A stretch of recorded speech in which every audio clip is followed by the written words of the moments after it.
Ready?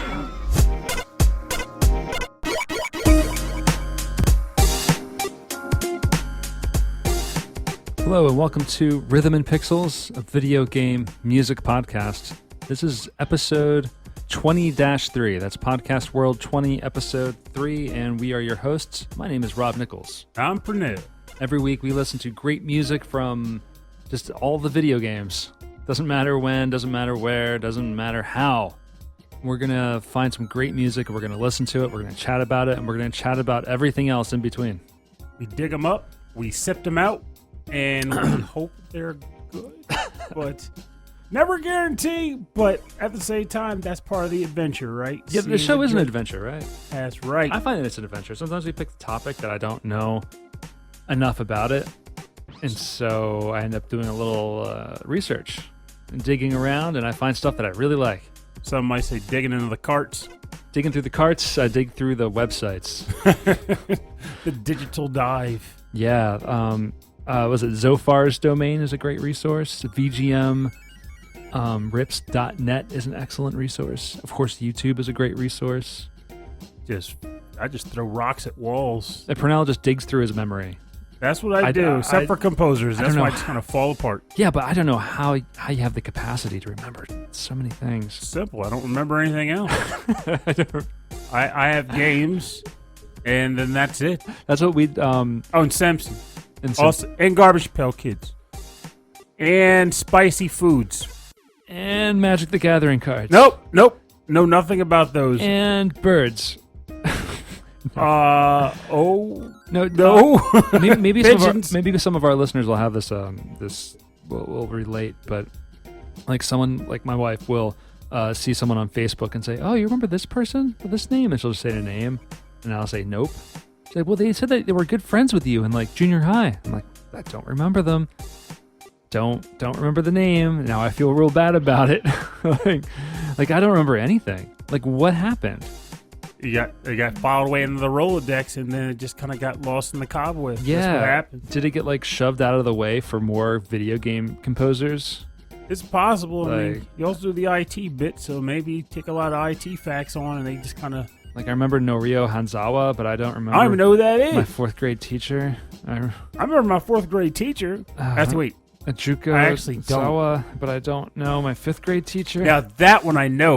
I know because her daughter wrote in my yearbook. Oh, you're not as bad as my mother claims you are. Are you serious? Kid you not? I want a picture. So because she used to go home. She used to go home from school every night and complain about me. No way. Kid you not? That's why I was amazed because her daughter would come visit class, and we all got along with her. So then we decided to sign the yearbook. That's what she wrote in my yearbook. I was like, what the heck? Oh my god, I've never heard that before. Oh yeah, she hated me. It's depressing but it's funny now. Oh yeah, she confiscated Garbage Pail Kid cards of mine. She confiscated my freaking classic Marvel, like full set of Marvel comic book cards that were from Topps, which were actually worth money. Yeah, as opposed to the Fleer. I'm pretty sure they were. I collected those. If they weren't, then I'm sad. I had a bunch of foil ones that I had like in those little plastic cases. Oh yeah.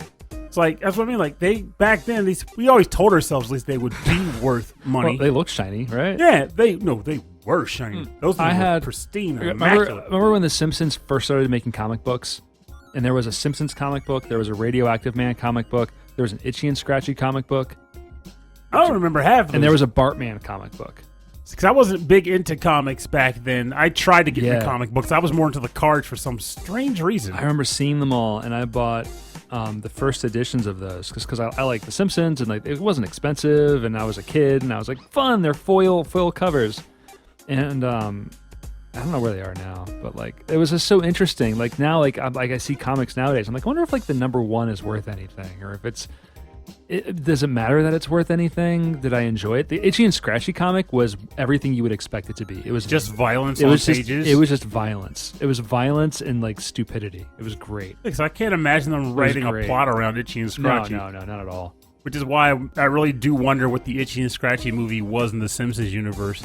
Because I honestly, at best, I can fathom it being sort of like how the Tom and Jerry movie was, where like they could suddenly have full conversations and they become friends to save another animal or some crap. I didn't expect there to be a Simpsons movie, and then they created it, and I was like, oh, of course that's a Simpsons movie. Yeah, but the Simpsons movie made sense. It's just take an episode and stretch it for an hour and a half. Yeah, make a really long one. Yeah, but Itchy and Scratchy is literally, here's a weird scenario. Oh, crap, he just cut his stomach. Or they could do what South Park did and just make a musical.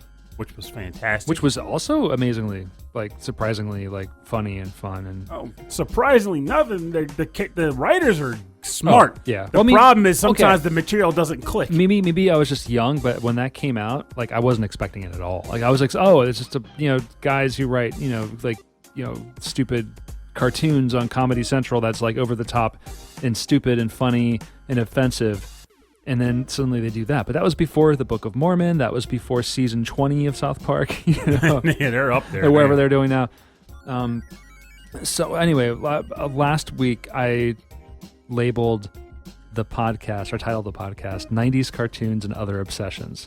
Even though that wasn't exactly the topic of the show. Mm-hmm. It's just that we ended up talking about the Super Mario Brothers Super Show. Thanks, Mike. For about 20 minutes.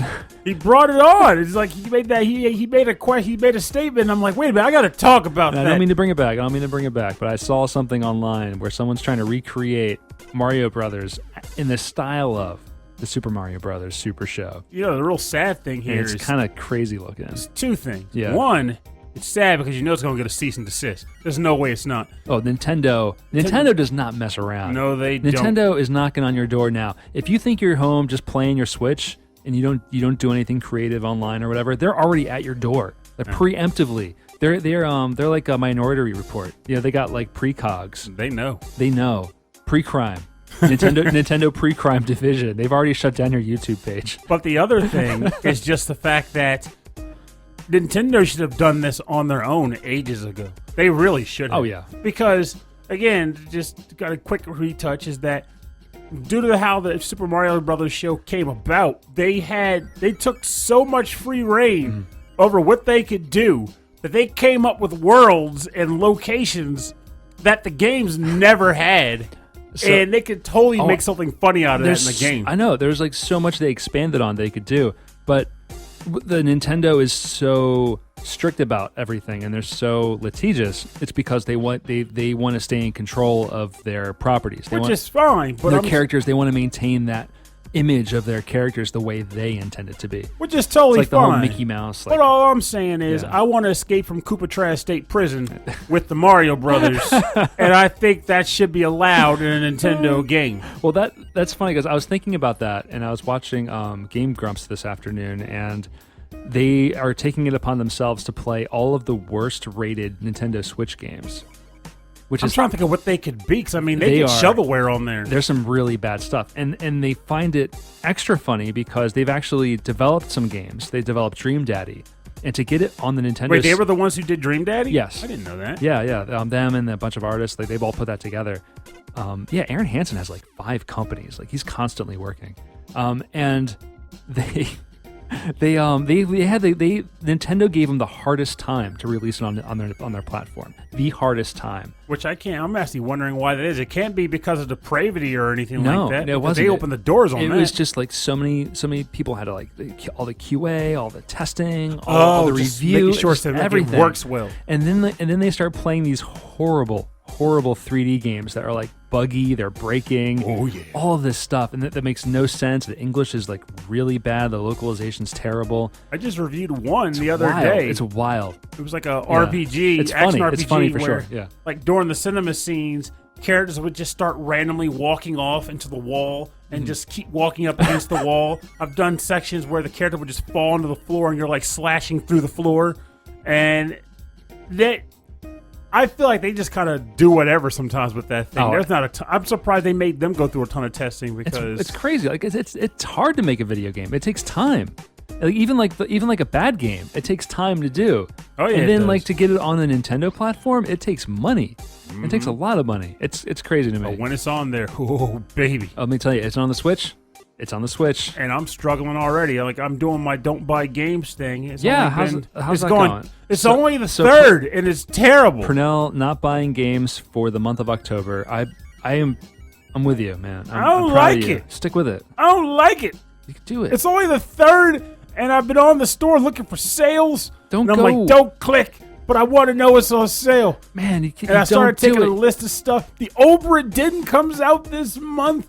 Indivisible comes out next week. Man, you never play those games. Come on. I know, but they feel good to own. I don't. It's crazy. You will own them in the future. It's so crazy. And if you crazy. don't, then they're not worth owning. And you know the best part? Yeah. Just reiterate on a point that I had to make to some folks where they're like, well, just play your old games. Which, don't get me wrong, that is what you should do. I mean, play because you own them. You should play them. Right.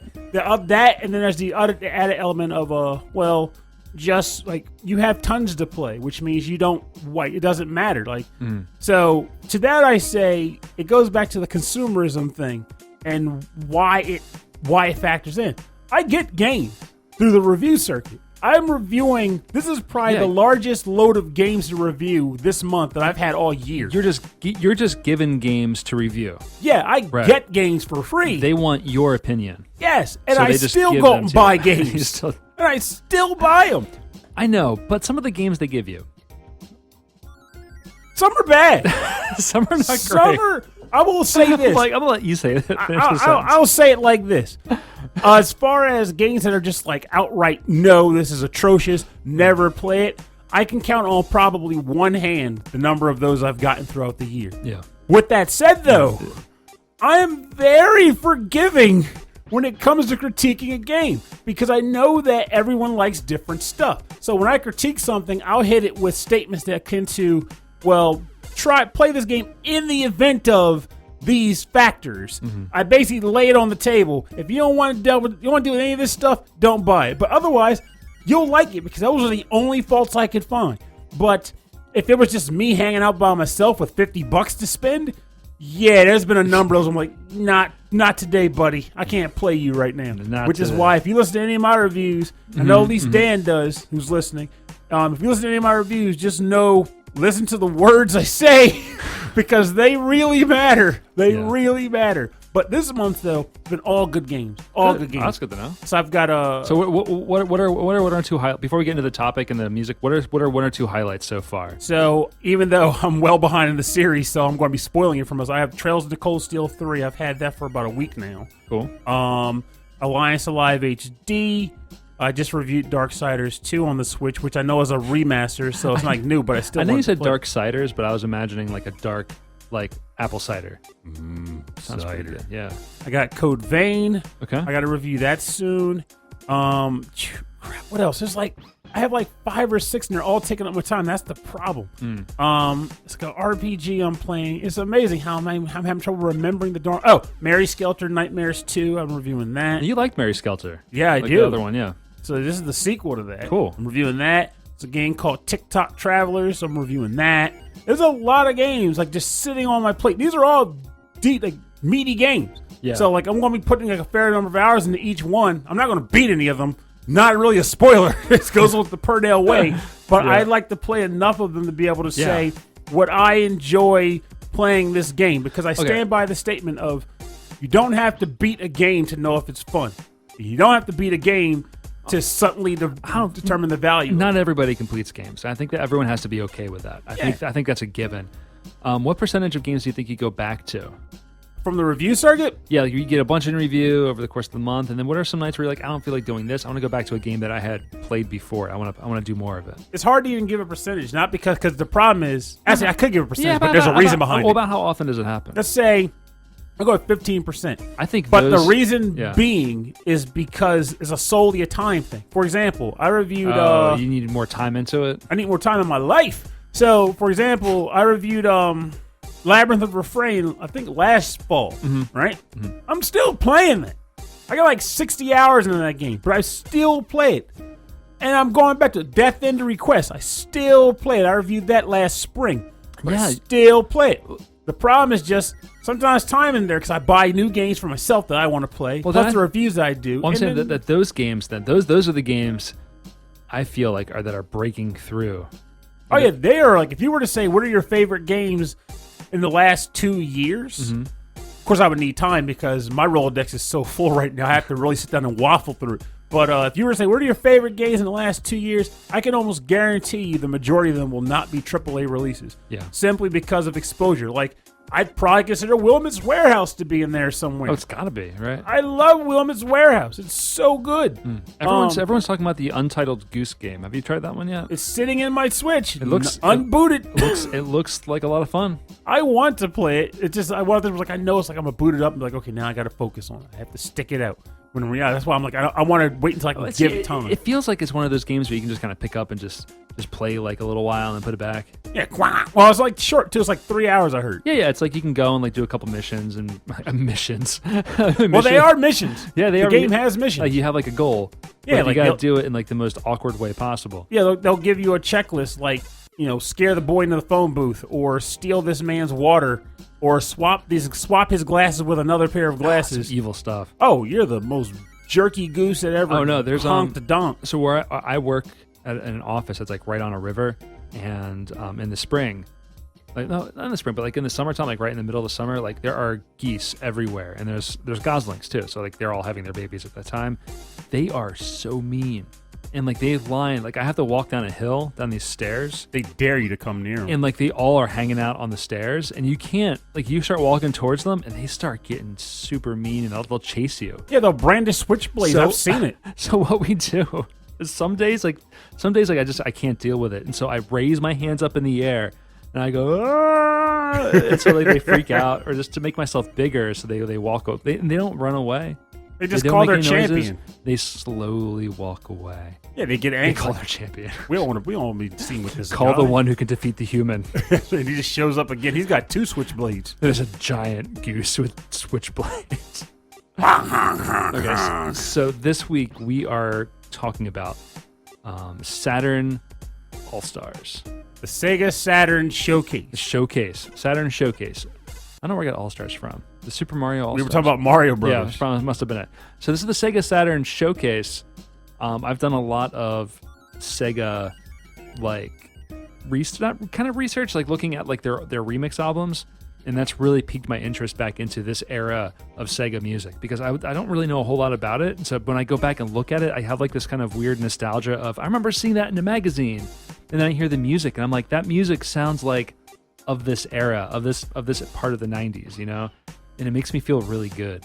Yeah, I have a Do weird. you get that? Not exactly. The Saturn and I have a bizarre relationship. Not to say I don't play it or enjoy it. I have my Saturn at home. I was playing it not too long ago. I was playing Shining Wisdom on it.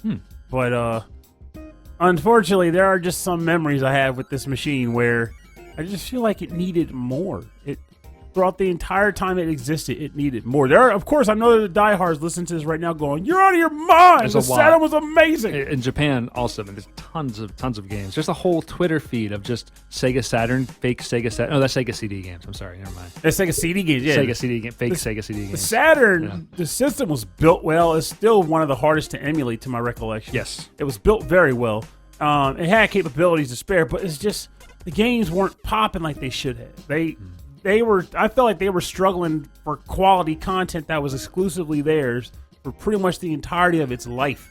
I just feel that way. Like, this is not coming from research, mind you. This is coming from just remembering owning it and going, I need to get a game that will rival my friend's PlayStation collection. And it's like, Astal, Rayman. Though I love Rayman.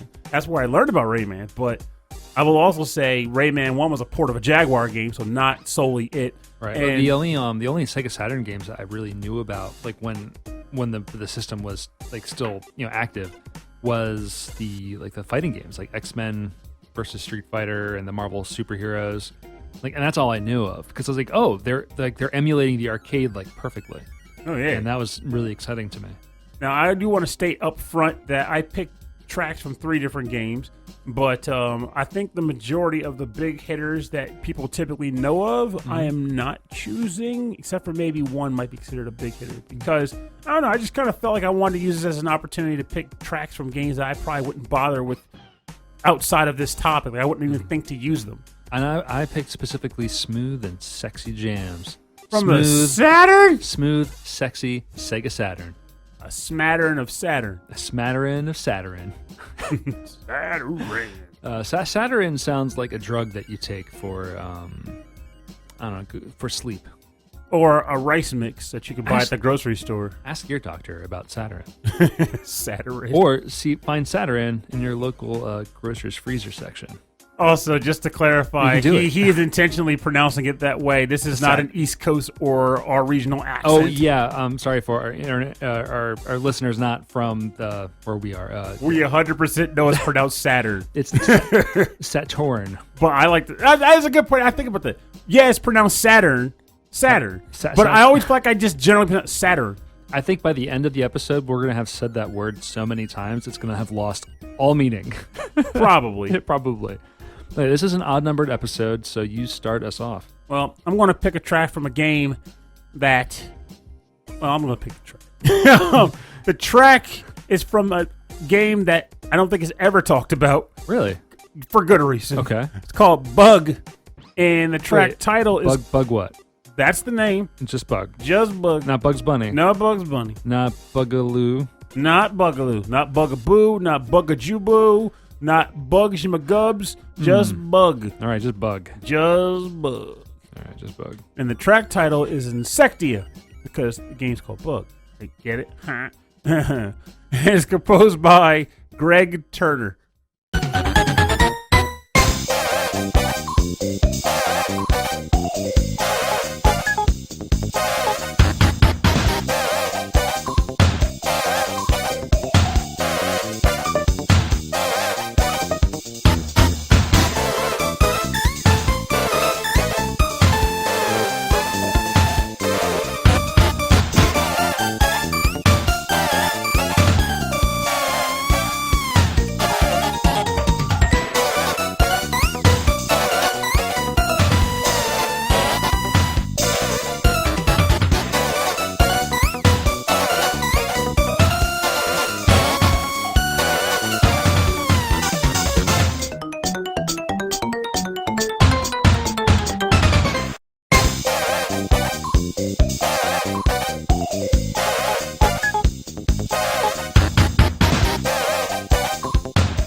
Welcome back. You're listening to Incectia from the game Bug on the Sega Saturn, composed by, definite first time on the show, Greg Turner. So, Bug, why the heck did I pick Bug? Was it a game I particularly loved growing up? No, not really. Do you have experience with this game? A little. So, when I bought the Saturn, I purchased it because, actually very specifically because I really wanted a 32-bit console. I wanted to get with the big league boys. But my brother already had the PlayStation in the house. And my parents were like, we're not getting two PlayStations, so make up your mind, do something different. So I actually ended up selling a good chunk of my Super Nintendo game collection. So all the big hitters were in there. Final Fantasy 3, Mario RPG, Chrono Trigger. They were all in this load of games I sold to get what ended up being a Sega Saturn. And when I was at the store picking it up, I couldn't think of any games I wanted. Like, nothing really stood out to me. In fact, I'm glad I picked the two games I did pick because they turned out to be winners, but I totally bought them from with a gut feeling. They were Guardian Heroes and Rayman. So not Bug. Not Bug. However, when I was looking for the next game to get, I was completely dumbstruck for what it could possibly be. I had no idea what I would want because nothing stuck out. So I spent a lot of time with the demo disc that came with the system. Right. Remember demo discs? Yeah, they did a lot of those. And on that demo disc was Bug. Now, I played this game a lot on that demo disc. It was just the first level of Bug, which was this theme. Okay. And I liked the cartooniness. I liked the elements behind it. Like, it seemed like it would be a cool game. But in the end, I never could bring myself to invest my income into it. It was like a platforming game, I'm assuming? Sorta. So this was a game where they were trying to experiment with how can we make platformers look cool, utilizing the power of 3D. Now, keep in mind, this was early on. This was before N64, if I'm not mistaken. So there was no looming threat of Mario 64 yet, unless it was just being talked about still. So what they were doing with their 3D element was they were like, okay, well, he walks along straight lines. Like sometimes it'll be like in a grid that's like more open, but he can still only walk left, right, or to and from into the screen and away from the screen. Okay. Now, what they would do is he would actually can walk up walls sometimes, so that the wall, like the ground would go straight. Basically, the ground would walk into the TV, and then it would just go up into the TV. Yeah, and then it would go up. They go up. So he would start walking along the wall. You would only see his feet. No, you'd see his head. Oh, it'd be the other direction. Yeah, like he's basically walking up. I love how I'm doing this. No one can listen can see it. But he's like zoop going up the wall. Right. And then he goes up the side. And of course he can jump. And he does the typical quintessential bop and stomp. Yeah, jump on enemies to destroy them. Yeah, and he also the thing that he could do was he could spit. Like, he could find cans of juice called bug juice, and when you picked up the game, go, bug juice! Really? Yes, and he would spit at the other insect enemies, and kill them that way. And he would always take, typical quips that they would have, like, ha-ha, stumped ya! I'm gonna win! And just dumb stuff he would say. With this kind of music, it makes me feel like the voice would be like kind of this old-timey, like, hey, how you doing? Oh, my God. Was it kind of like that or no? No, he was totally, like, sarcastic cartoon guy. I like this track because, like, that, it's got that kind of crazy horn section of, like, a but it's all synthesizers. So it sounds kind of, like, almost scary. Like, when it first started, it was, like, kind of surprising. But I like in a good way. It's like really heavy synthy, like. Yeah, I love it. I love the track because this sounds like a cartoon. Like it does, yeah. So I feel like a lot of times, like Looney Tunes. Yeah, exactly. Yeah. Like I am a sucker for sounds like cartoony, wacky sounds. I love it. I feel like that should be a topic someday, but it'll be hard to pinpoint tracks specifically with that in mind. But I feel like we hit but it'd be hard to focus on them. Oh yeah, yeah.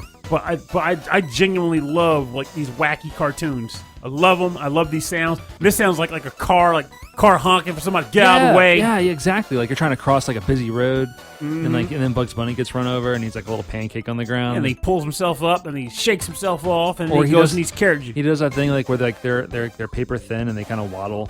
I'm doing that thing with my hands now. I like that. Yeah. And I think it's funny. Tiny Toon Adventures years ago taught me that actually has a name. Those things all have names. A wild take. That's right. Yes. That was one of my favorites. And also, I tried to come up with my own wild takes, which I think was the most hilarious thing of all. Because you humans can't really truly do wild takes. You can't like take your eyeballs out of your head. Exactly.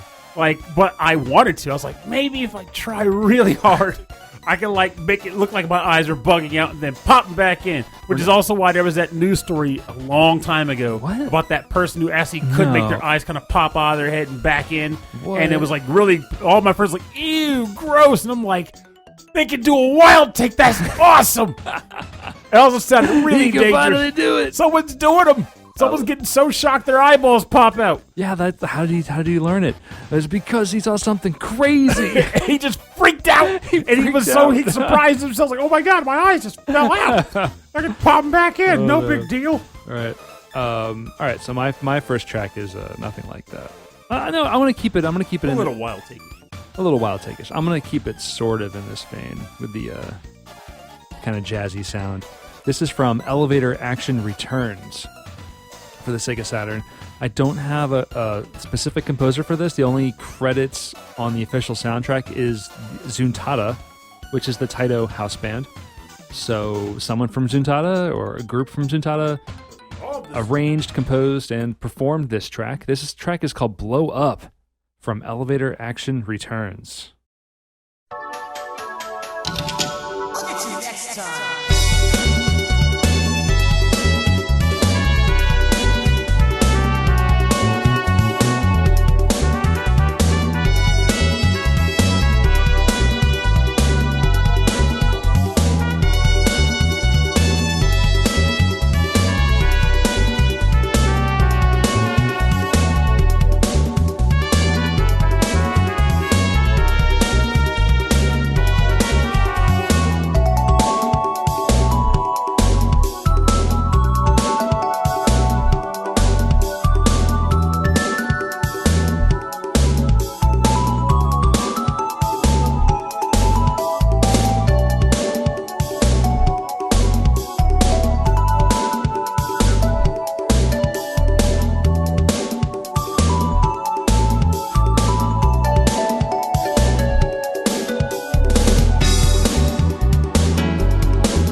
This is Blow Up from Elevator Action Returns for the Sega Saturn.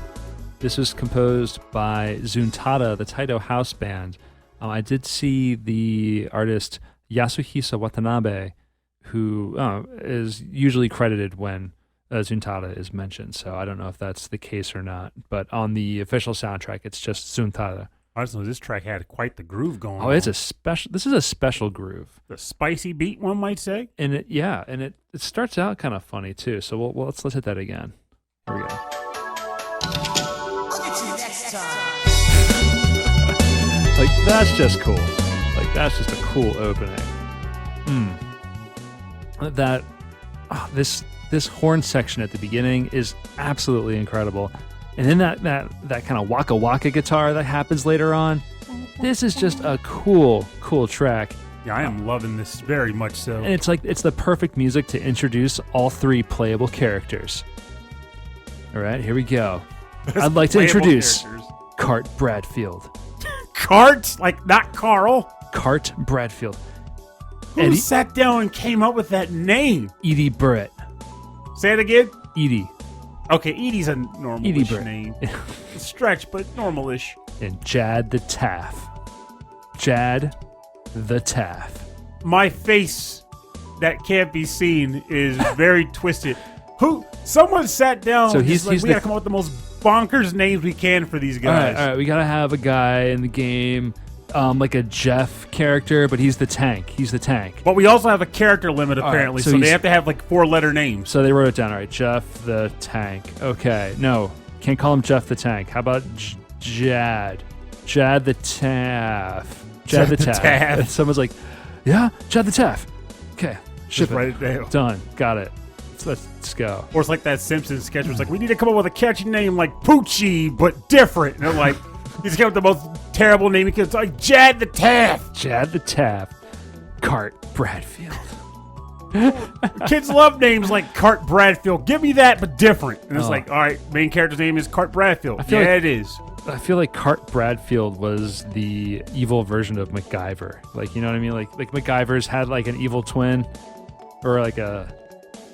I feel like MacGyver, if he had an evil twin, he would just have a very normal name. Like in because MacGyver's name was odd. Well, Quantum Leap had an evil leaper. They're called the Dark Leapers or something. They had evil leapers on Quantum Leap? Yeah, because Scott Bakula had to go from time to time doing something good, right? Yes. There were the Dark Leapers who believed that they could get back if they went from time to time causing something horrible. Really? I mean, you think about it. Like in history, horrible things still happen. Yeah. So maybe that's a Dark Leaper. Oh, Dark Leaper. That's called Dark Mankind. Dark Leaper. Can you imagine though? Like that sounds like the worst possible scenario. Like Scott Bakula might be stuck, right? Mm-hmm. He might be stuck traveling from time to time, but he's got it good. Like he's solving crimes. He's stopping terrorists. He's falling in love. And then what if like you were stuck in time, but you had to do all of the most horrible things? You have to create this virus and spread it across this continent. Yeah. I don't want to do that. Well, you got to get home, Sam. You like cause earthquakes or something like all the guilt you'd have to live with, and still never get back. You have to murder that person and then frame his best friend for.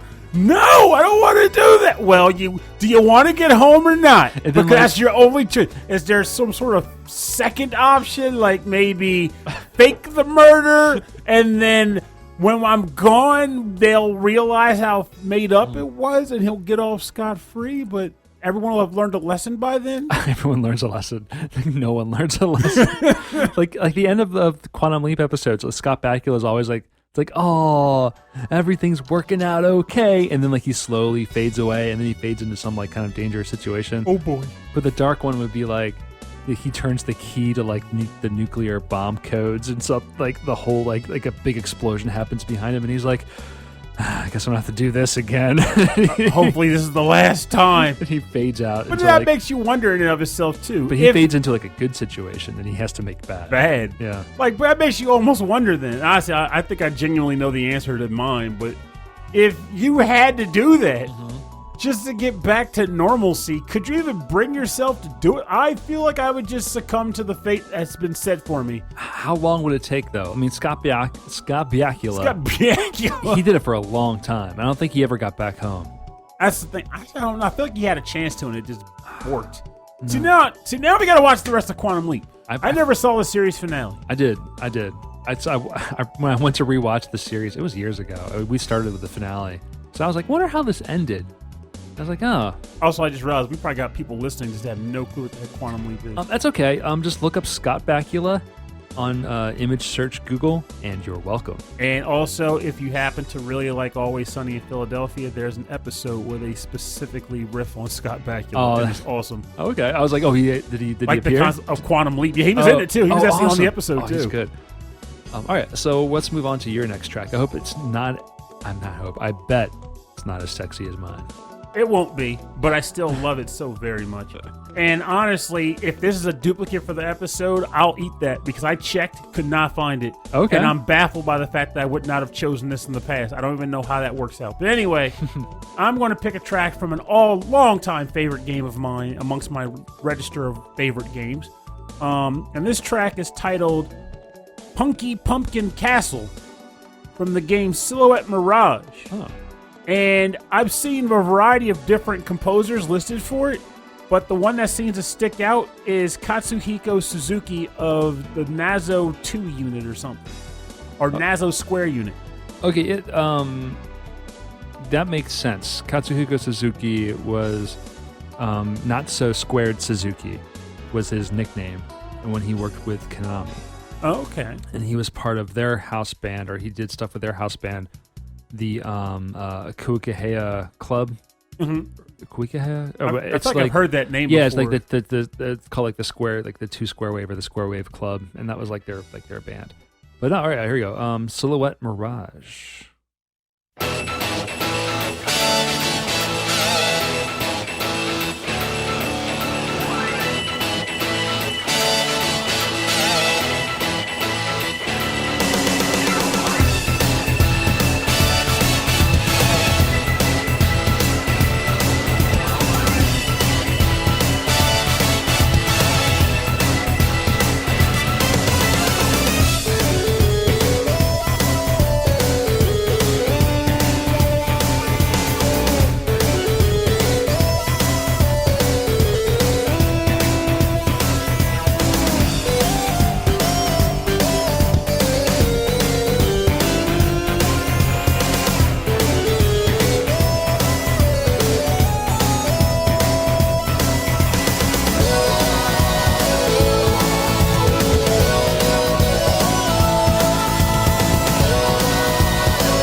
Welcome back. You're listening to Punky Pumpkin Castle from the game Silhouette Mirage, composed by Nazo 2 unit member Katsuhiko Suzuki. This track, I am still amazed by the fact that we've been going almost 4 years and I never played this on the show, because this is easily one of my favorite tracks in game composition. And I state that very confidently. It's got that. It does have that Konami arcade sound to it to me. It's got kind of a Teenage Mutant Ninja Turtles kind of feel to it, but it's also got that fun rock organ. It's got everything, man. It's just so fun. Yeah, this is a lot of fun. Like, I remember, like, years ago when I was in college, Mike had a Saturn that had one of those, like, carts that you could play imports from. Mm-hmm. And he would import games. He imported Radiant Silvergun. He imported Silhouette Mirage. And I want to say he imported some other games too, but those were the two that stuck out the most. And he would come down to my dorm room, we'd play Silhouette Mirage and stuff in the dorm room, and I became obsessed with this game. Like, I couldn't own it, but I wanted to. So I pretty much like bugged him to bring it down on a regular basis so I could keep playing it. Was this an import-only situation? No, I eventually came to the States years later. Like, we're talking like maybe 2 years after that. I get this game confused with N64 treasure title for some reason. Like Bengayo? On the N64. Yeah, Bengayo was on N64. No, Just didn't come to the States. No. It was for Mischief Makers? Yeah, Mischief Makers. Like, for some reason, I get the confused with Mischief Makers. Mischief Maker was a gem too, man. But like this game also, I should get into that. So the Japanese version of this game, we played it. It was all in Japanese. You couldn't understand any of what they were saying. And all the menus were in Japanese too. So if you went shopping at the store, you couldn't read anything. You had to base it all on pictures and like just make your best guess on what weapon you were buying. You and start stuff. to like figure out like what's the kanji for okay and cancel. Exactly. Yeah. So it made this game especially joyful because it was wacky as all get the heck out. So, for example, Punky Pumpkin Castle, the first time you hear this track is in an actual castle.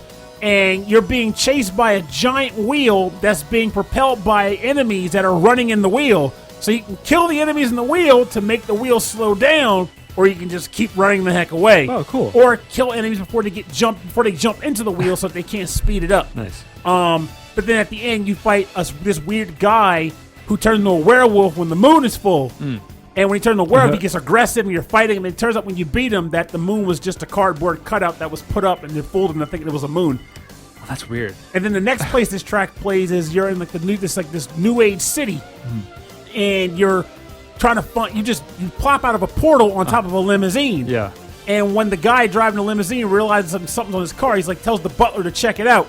So the butler just smashes to the roof of the limousine, and he's fighting you on top of the limo with just his upper torso while the car is driving out of control. That's insane. And it's funny because every once in a while the guy will go, "Watch where you're driving." He'll like get back in the car, and he'll turn down the street. Oh, that's funny. And then he'll just you'll be like driving into the screen. You'll have a narrower plane of movement. This game sounds crazy. Still Mirage is amazing. Like, one of my favorite bosses is you walk into a TV studio. Again, this was all in Japanese, so we didn't know what the heck was going on. You walk into a TV studio, and you come across a woman, like a cardboard cutout of a woman, like typical TV, like bunny character from back in the day.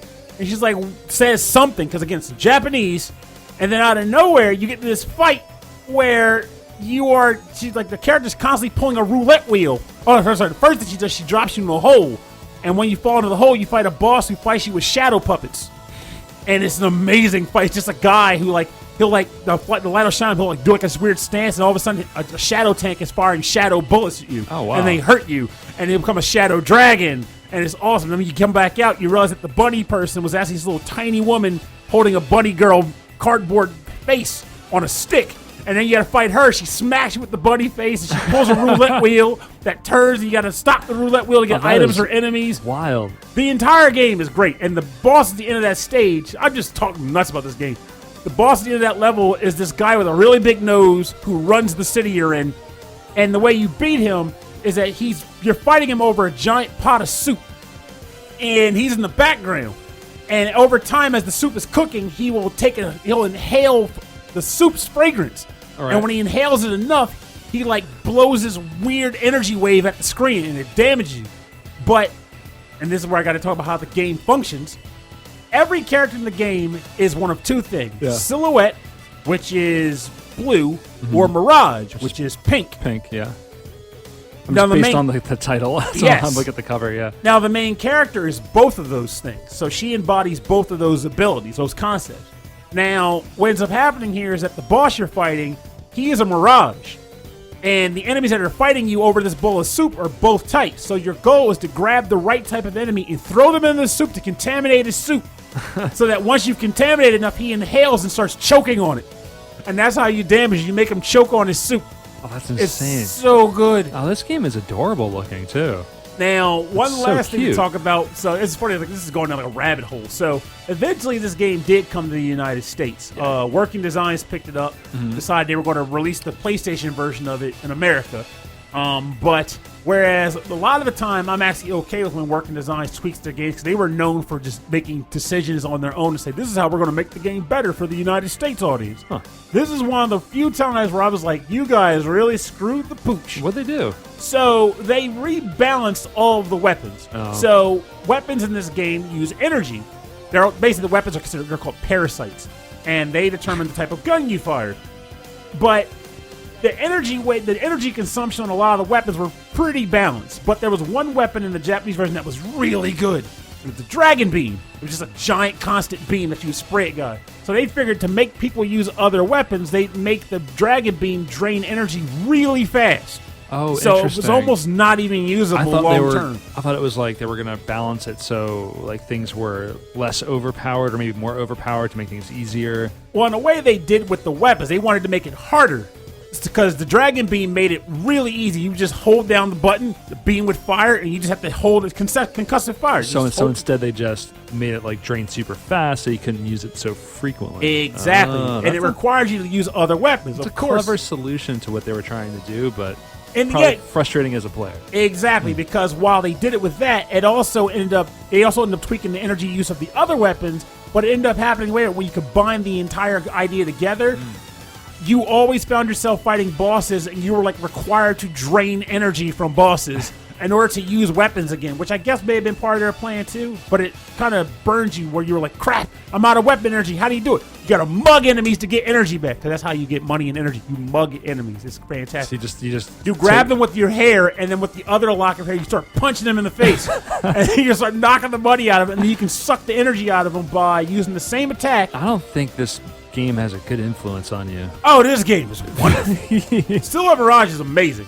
Like, I'll sell to anybody. Like, even with the way they ported it over in America, I still would recommend it. So, and the other bad thing about the game that sucked was that they translated it all to English, which, again, normally is totally fine. But 1990s translations? Yeah. So, the main character had her normal attacks, and she had a shield that she could use to reflect bullets of the opposite type, or the same type. And whenever she put the shield up, she would go, in Japanese, Gigaflecta! And it sounded really adorable and cute, and you had no idea what she was saying. You just kind of assumed she was saying reflector because it sounded like it.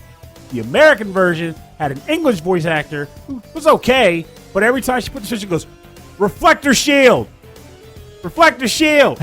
Reflector shield! And you just heard it over and over. Every time you put the shield up, it made you want to play a no-shield run. Screaming like, the door is ajar. The door is ajar. Yes! Mind the gap. Mind the gap. Mind the gap. Like, I know the gap is there. I know you're putting up the shield. You can stop telling me now. We all know. I thought you were going to say it was like the translation, not like they brought in new voice actors. I always thought that was funny where in some of these games where there's not a lot of like voice acting, and the Japanese voice actors are saying things in English, maybe not in our perfect English, but they're saying it there and they're saying it in English. But like, it's fine. You can understand what they're saying. At half the time, it doesn't matter what they're saying. They're just screaming out like whatever. It adds to the charm, like your Spark Bomber thing you liked. Yeah, and then like that was their vision or their design was to have, a cute character with a cute voice, and why not keep it? Why not keep it? And then we got Reflector Shield. They did that. Reflection. They did that with Gigawing 2 on the Dreamcast. In Japan, there was actually a ton of voice acting. It was practically a visual novel between stages. But when you're playing the game, they would scream their attacks, and it was fantastic. And they would just Reflecto Force, and like they would just constantly be yelling. But like they took instead of translating it, instead of adapting it, they took it all out. So when they released it in America, they took out all of the voices. They kept all of the visual novel sequences, but it was all just translated to English. I remember it was really like. Was it like they got the janitor and his kids to come in and do some voice work? No, there was no voice acting. They just kept the text. Oh, see, it was text in those scenes. Yeah. Yes, they took out all of the voice acting and just left the text. So then during the action sequences of the game, it was just the music and some of the sound effects. But it was really obvious that the game hinged on the screaming because it seemed really quiet otherwise.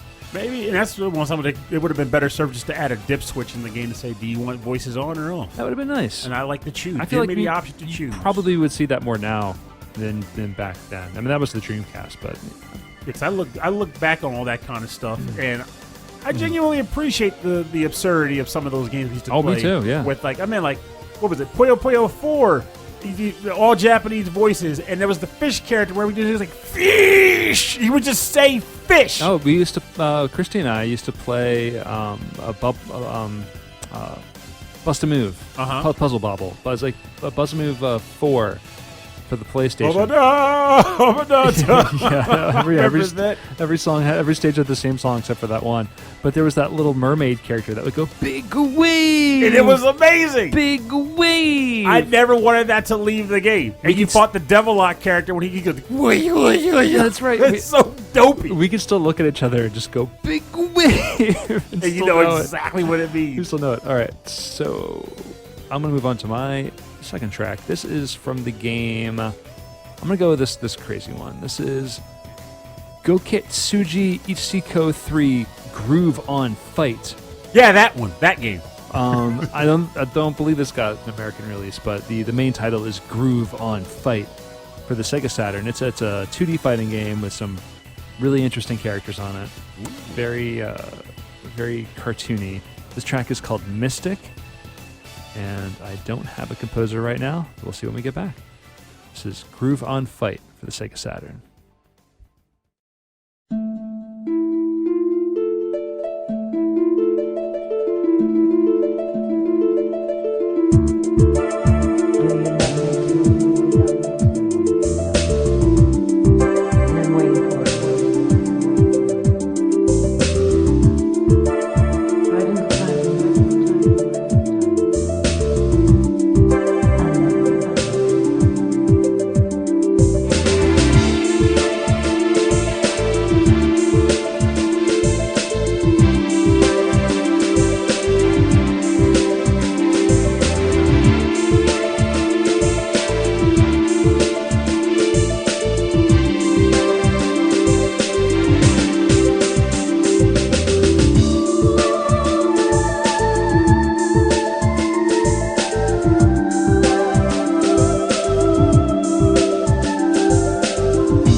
You're listening to the track called Mystic from the game Groove on Fight.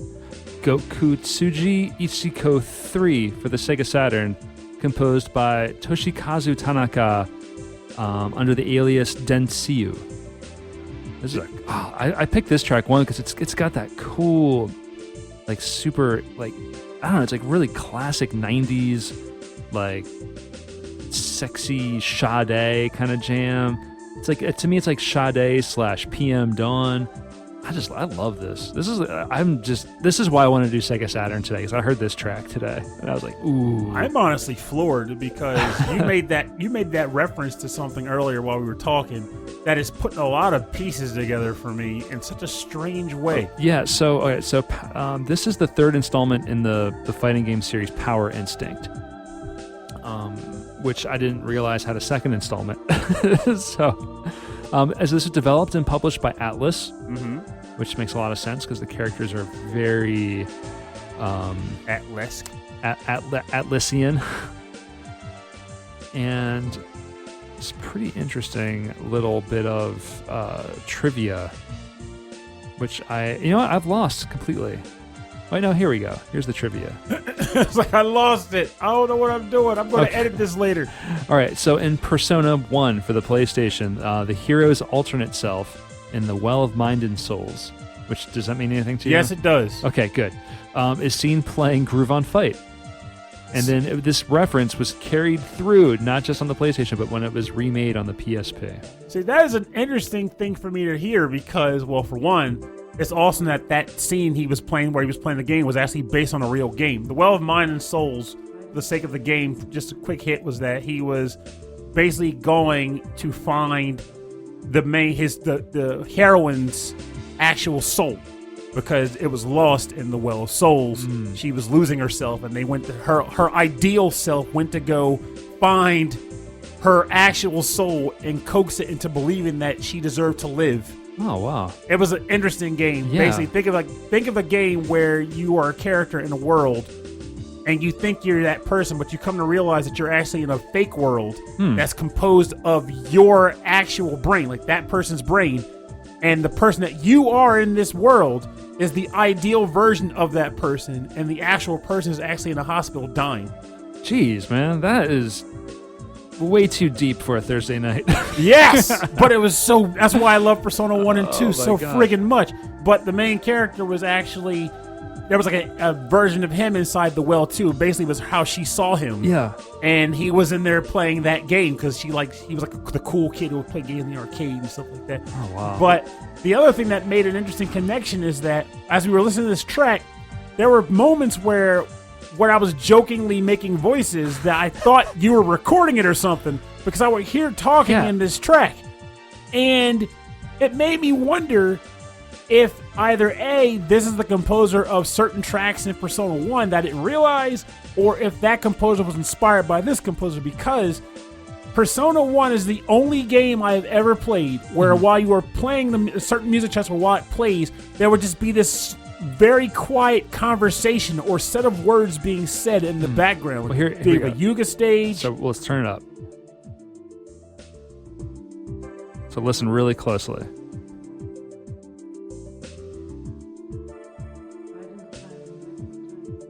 Yes. Here, one more.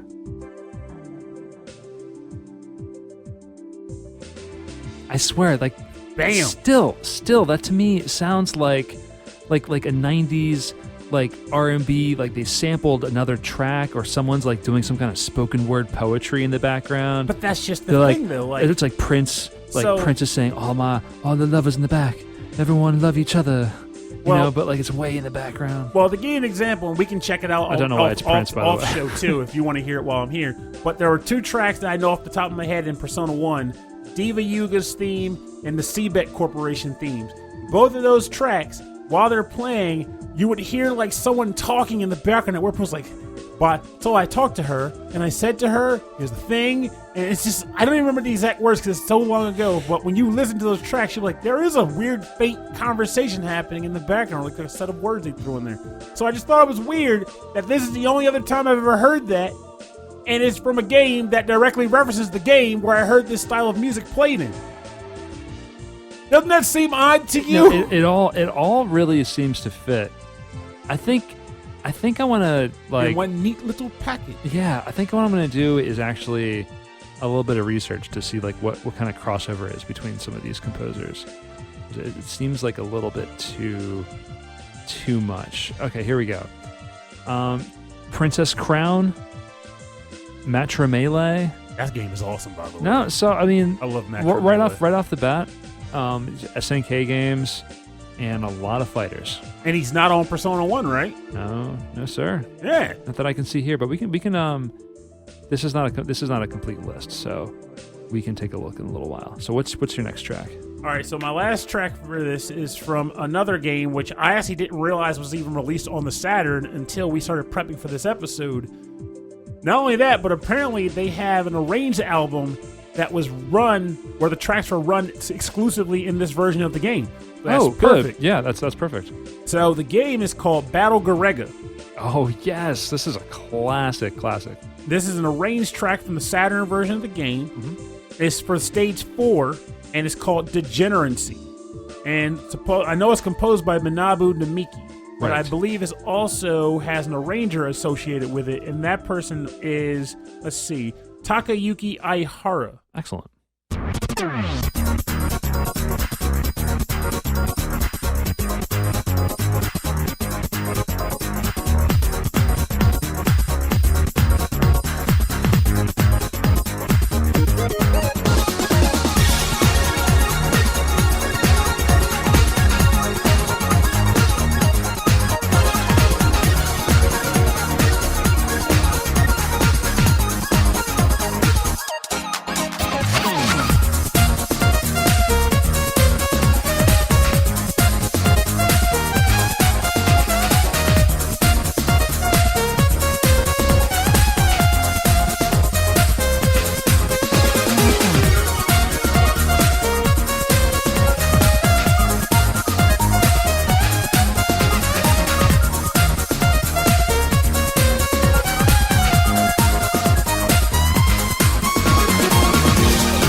Welcome back. You're listening to Degeneracy, Stage 4 theme, but arranged. From the game Battle Garrega, released on the Sega Saturn, originally composed by Manabu Namiki, but also arranged by Takayuki Ayhara. This track, that saxophone is a friggin' beast. Ooh. This track, I can't fathom shooting down planes of this. I want to listen to this in a more relaxed setting. I thought I was bringing all the smooth, sexy Saturn jams, Oh, but no, you got it. I can dig them up. It just takes a little bit of work, but I can dig them up. Oh, yes. This is fantastic. I love this. This is everything I love about shoot 'em up music. Like when it's just super, super smooth. That saxophone is just getting me, man. I love that saxophone. I have this game on PS4, but I don't recall these arranged tracks being in there, which is why I was floored to hear this. Wow, I'm like, wow. Oh, man. Maybe it's a direct port of like the arcade and of the, I guess from the SNK? No, it's not SNK. This is Psycho. Yeah. Yeah. But this is a gem of a game. I mean, gameplay-wise, from what I recall, it's like your typical shooter, but it's well done. Don't get me wrong. No, this is one of the first like bullet health games, or like what started the bullet health. Really? Yeah, I think I've talked about this. Yeah, where some of the programmers went off to work with They went to Cave? onto Cave. Yeah. So, which is why because this game was one of the first to have so many bullets on the screen at one time, so it was like really challenging to play, which is why it was also really hard, because playability wasn't exactly in mind, so bullets were really hard to see. Yeah, they really were. They were like the same color as like some of the walls, same color as some of the planes. Which is one of the cool things they did about the remake that they did on these current consoles. They actually set an option where you can change the color of the bullets so they stand out more. Yeah, Make them pink if you want. And I think that was one of like the things like when they started doing things like Dodonpachi and like all those like Espagaluda and Death Smiles for sure. That's when I first noticed it. A lot of those games that Cave started doing, they were like, let's make these shooter games but make them incredibly hard, but we have to make it so that the player can actually, learn to play these games as insane as the difficulty gets.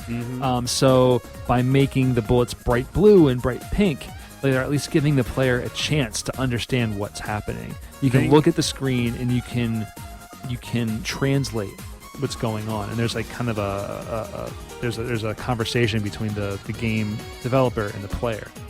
And then you play Death Smiles Black Label mode, and you just want to cry. Any of these all these games have Black Label modes for some reason. It deserves this. Like, you rip that label off, you're clearly a bullet hell savant, and you're ready for the nightmare that is Black Label. In Death Smiles, aside from just the enemies having horrible bullet patterns on their own, every time you kill an enemy, the enemy explodes into more bullets. Yes. Everything's explosive. Yeah, there's Dodonpachi, Daiju Ao, Black Label. There's Mushihime-sama, Black Label.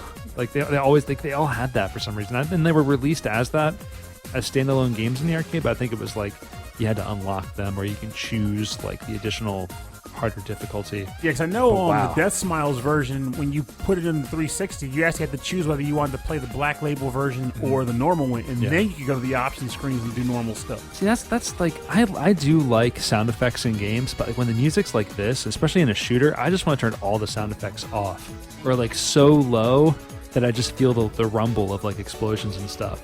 Yeah, because I just want to hear this. Honestly, this is a gem of a track to hear in a shooter. This is really good. This is really, really good. Excellent pick. Thank you very much. I know we fell down the rabbit hole of listening to Persona music.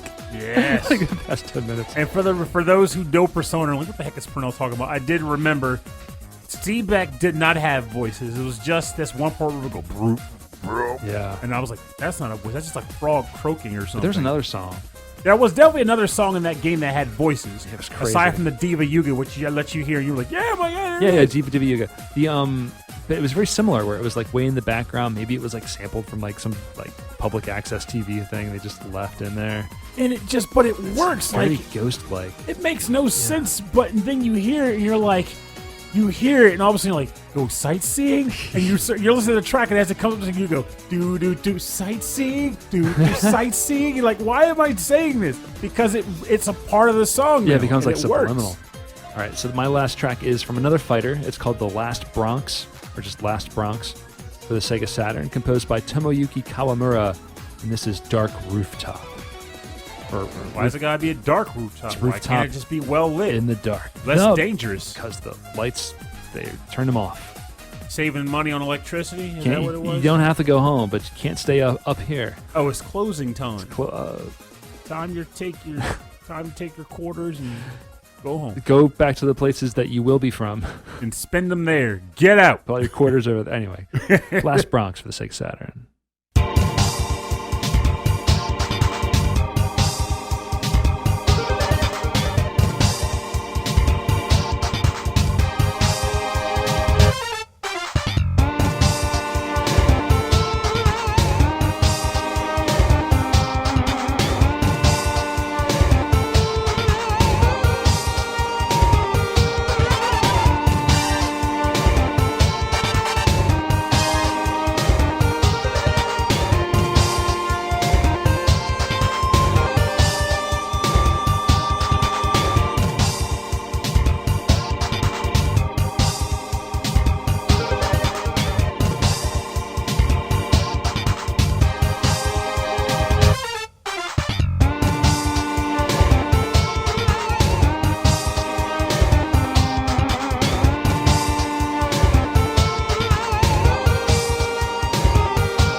Listening to Dark Rooftop from the game Last Bronx for the Sega Saturn, composed by Tomoyuki Kawamura.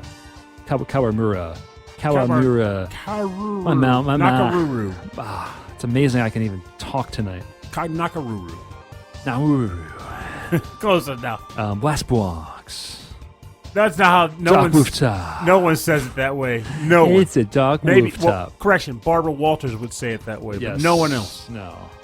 Anyway, I chose this one because I really like that crazy rhythm. It's scattered all over the place. Though it is quite short. It's still got that cool, smooth guitar. I'd call it a bopper. That sweet slap bass. A lot of slap bass tonight.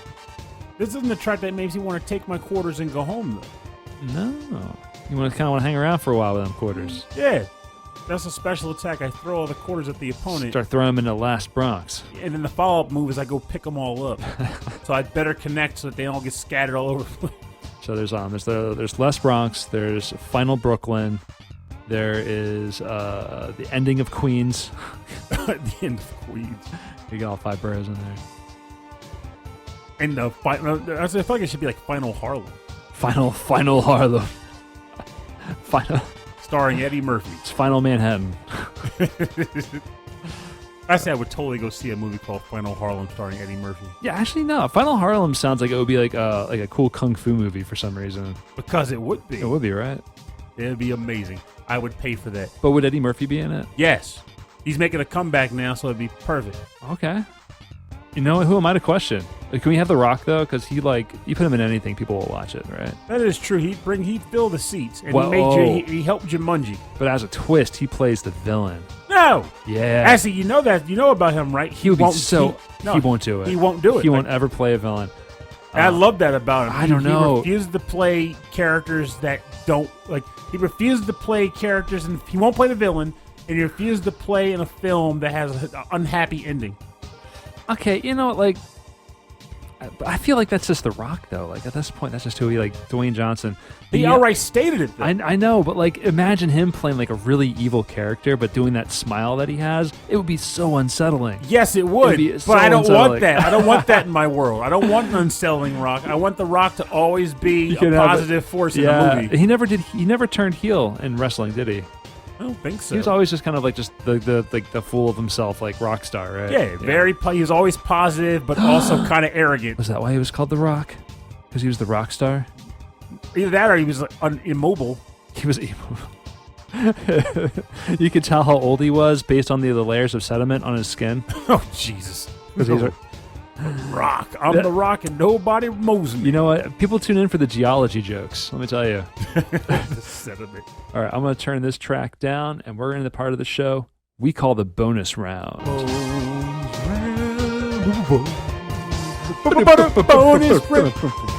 right, bonus round is where we play covers and remixes and arrangements on our theme today. Pernell, what'd you find? Well, I'm gonna lie to you. It was actually really hard to find a good arrangement for a Saturn game. Like, I'm sure if I went just like Sonic the Hedgehog or something, it would have been out there. But, Daytona. Daytona. Go away. But every time I was like, I'm gonna see if I can find a cover or a remix for this track. Couldn't find it. This track couldn't find it. Really? And I was about to give up hope, and then I came across this beautiful beast of a track. It's from a game that everyone and their grandma knows of if they've known of the Saturn. But why not?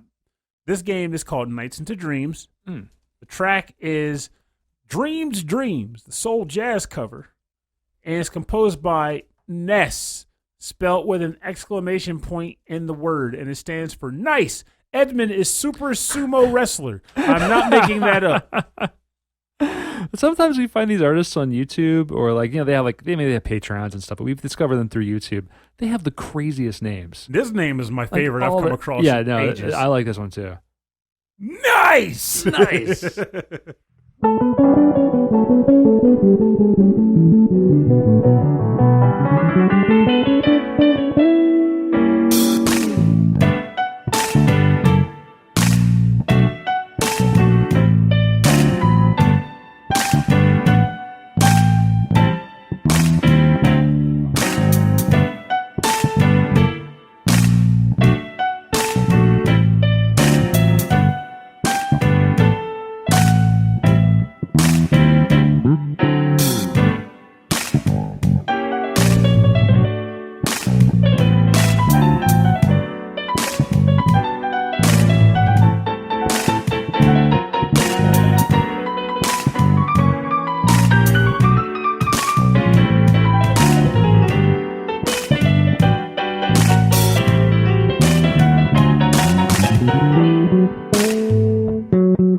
Welcome back.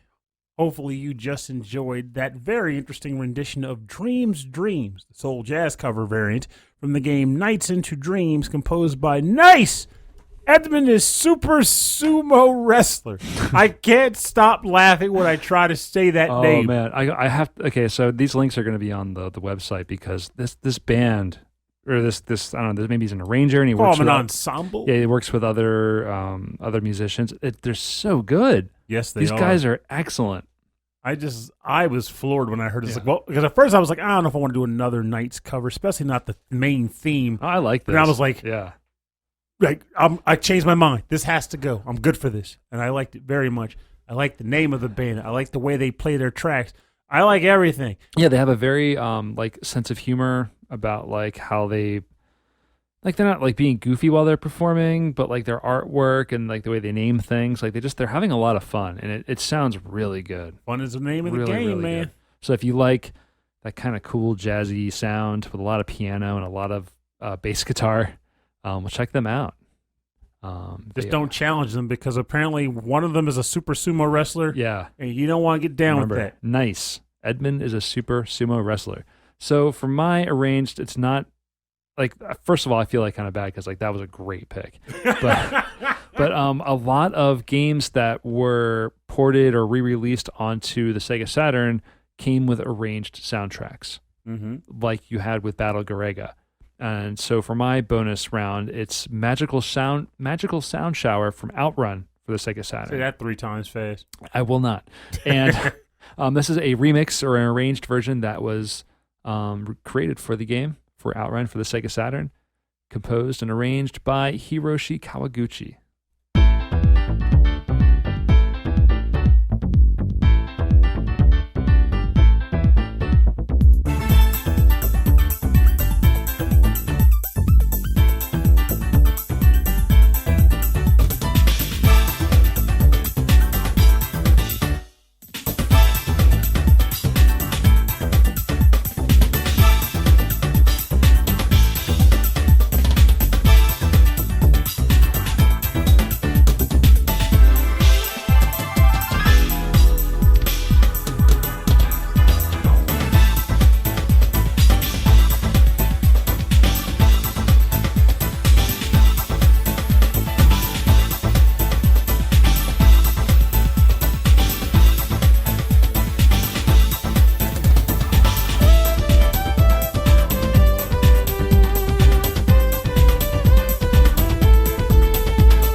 we just took you on a magical sound shower through the game of OutRun for the Sega Saturn.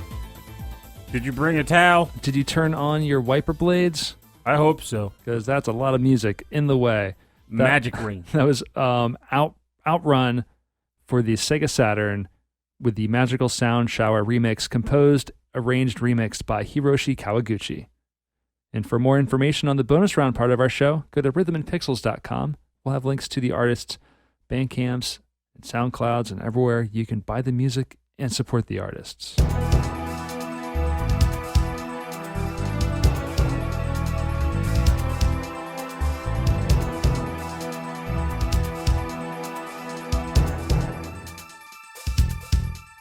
right, thanks for joining us on episode 20-3 of Rhythm and Pixels, our Sega Saturn showcase. And it's been a while since we've done like a specific Sega Saturn thing. Yeah. A long time. Honestly, yeah, because I feel like when it comes for me, at least, the Saturn, aside from very specific games, I have a hard time gravitating towards those when I'm picking tracks for overall themes.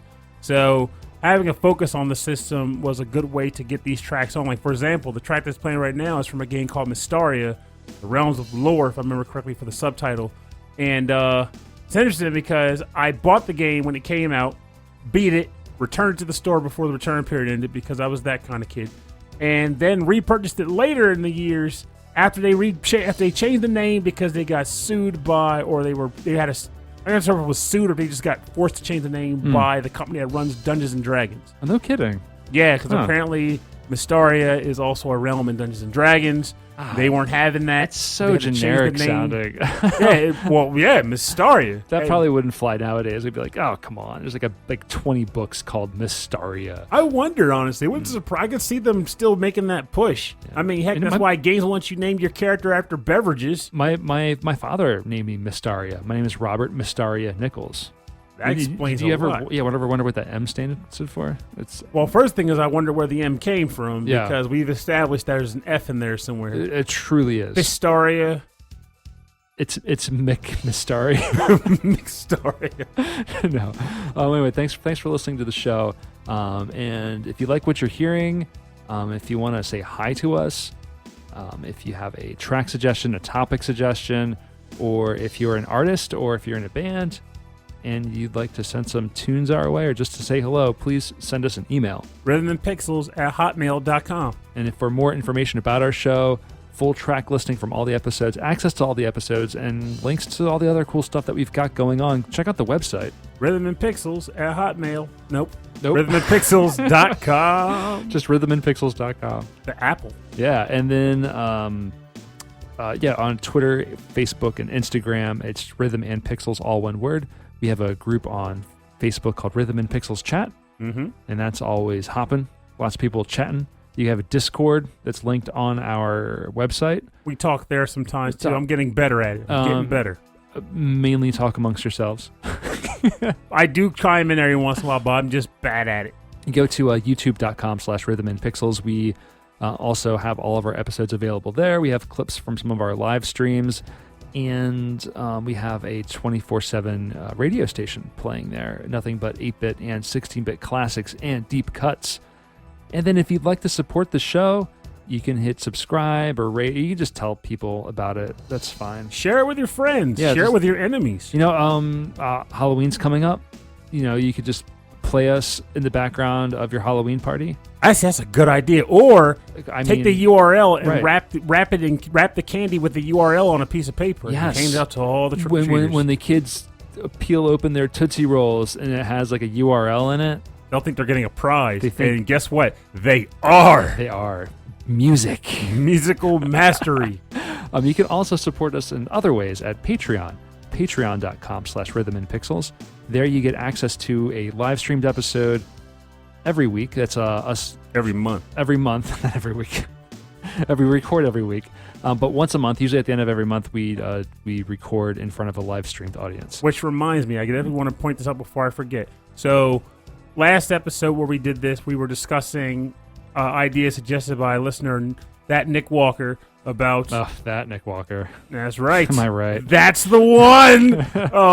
He suggested giving the patrons a theme this month. Yes. For their track selections. And while I had one theme in mind, I decided to just say the heck with that, simply because, quite frankly, it's friggin' October, which means... and it's the end of October. Exactly. So it'll be some scary stuff. That'll be our spooky episode, and since we'll be doing a Patreon one, let's throw it to you guys. Right. Hit us with your spooky ookies. So think about that. So And keep in mind, as we say that, it doesn't have to necessarily be so you peed yourself or anything. It could be thematic for the song. It could be thematic for where it's played in the game. If you have a story about the track, something that's scary or a dumb ghost story, anything goes. Exactly. It all sounds great to me. If you can swing it to make it fit, it may make it. Just submit it and have fun. That's right. So we're not Spooky Tunes because that's been that's copyright. That's protected by XVGM Radio now. So, I enjoy having my legs. I don't want them broken. So we are spoopy.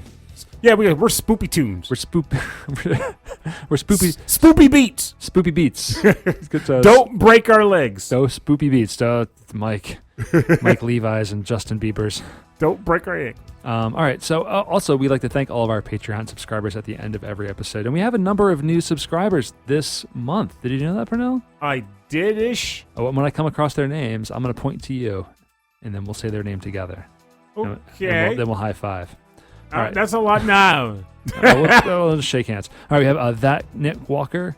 We'd like to thank Mike Myers, Phantom Jest, Steve Miller, The Autistic Gamer 89, Cameron Worma, Christopher Shenstrom, Bobby Arson of One Up Funk. Check them out on Instagram at One Up Funk.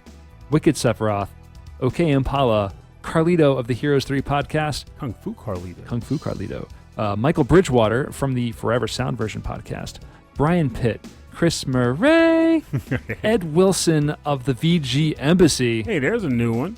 That's right, man. Thank you, Ed Wilson. We also have Alexander Proudfoot. Honestly, now I'm wondering what your shoe size is because my foot's very proud, and it's a 16. We'd like to thank Davy Cakes. I like that name. So I know, it's a great name. Davy Cakes. The dude, or that dude, or that Duderino. The Duderino. The dude man. Dude-tastic. Dudester. The dude. Thank you, dude. The Last Weekend. Bedroth.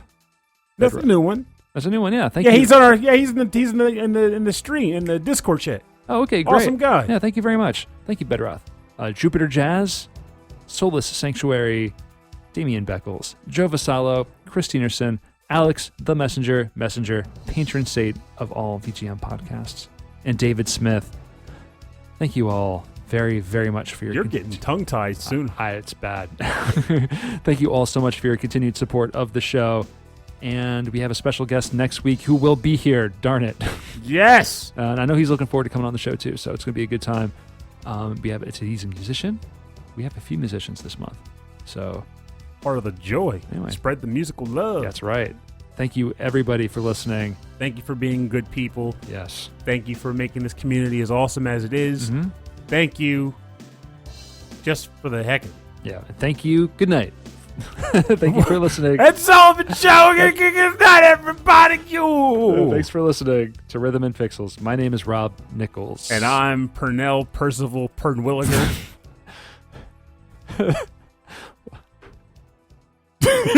You just forgot what you were going to say? No, I was thinking of, what was the M word again? Pernell Percival Pernwilliger. No, it was, yeah. I'm going to go with that. Anyway, what was the dumb joke I made? You know what? It doesn't, you know what? Clearly, that joke needed to be left far behind the podcast. In the past. I'll find it and edit it. Thank you and good night.